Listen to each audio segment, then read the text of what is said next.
从小到大，相信很多女生都听到过一些过来人给你的忠告，说女人最大的幸福就是找一个可靠的好男人结婚。然而长大后的我们却发现，结婚照上的明媚笑容并不是你今后的全部人生。这个道理从我小姑身上得到了最好的印证。前段时间，我小姑带着她仅剩的一小箱子家当投奔到我家暂住。当我爸妈打开门看着满眼泪水的小姑的时候，也吓了一跳。我们没想到几个月前还在朋友圈里秀幸福人生的她，会遭到背叛离婚。我爸说小姑在他们那个年代是个回头率很高的美人儿。后来我爷爷工友介绍了一位家庭条件不错的小干部，也就是我后来的小姑父。在我记忆里，从小身边人就夸我小姑有福气，说小姑父是一个可依赖的好男人。包括我妈，她总是念叨着说，你呀，长大了要找一个像你小姑父一样可靠的男人。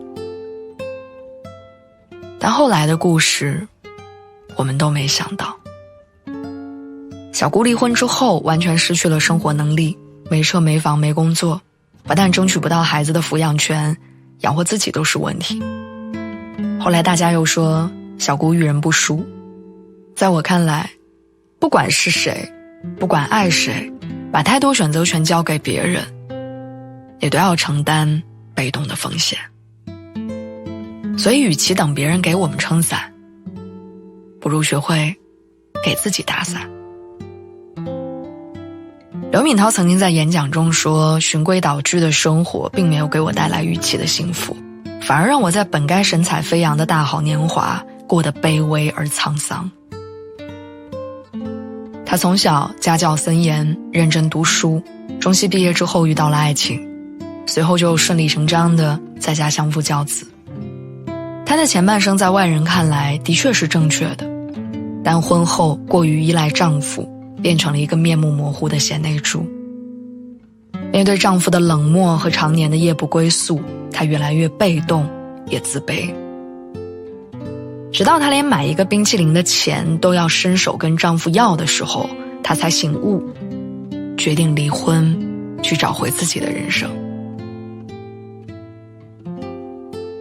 当我们把所有希望都寄托在别人身上的时候，也意味着你的人生是被动的，是无法选择的，更是承受不了失望的。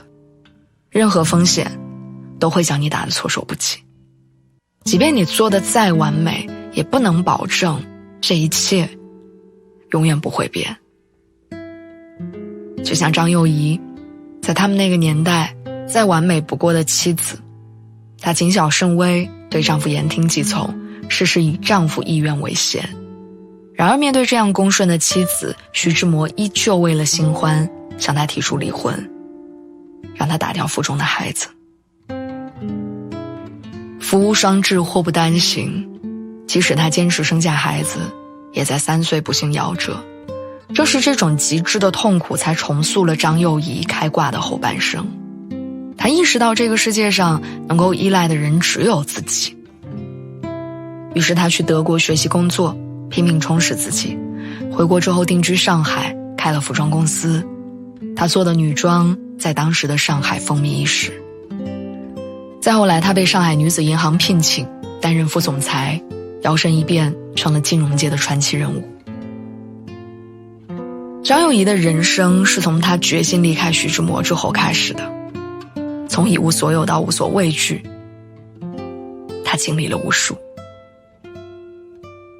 其实不管是张幼仪、刘敏涛还是我小姑，他们的故事都在告诉我们，不要把人生的选择权交给他人，无论你多爱他，多相信他。宫崎骏在《魔女宅急便》当中说，在这个世界上别太依赖任何人，因为当你在黑暗中挣扎的时候，连你的影子都会离开你。最近很火的电视剧《我在他乡挺好的》，剧里有一句纪南家的独白我很喜欢，安全感是什么？安全感应该是一种相信，相信自己有抵御任何风浪的能力，相信所谓的安全感，只有自己能给自己。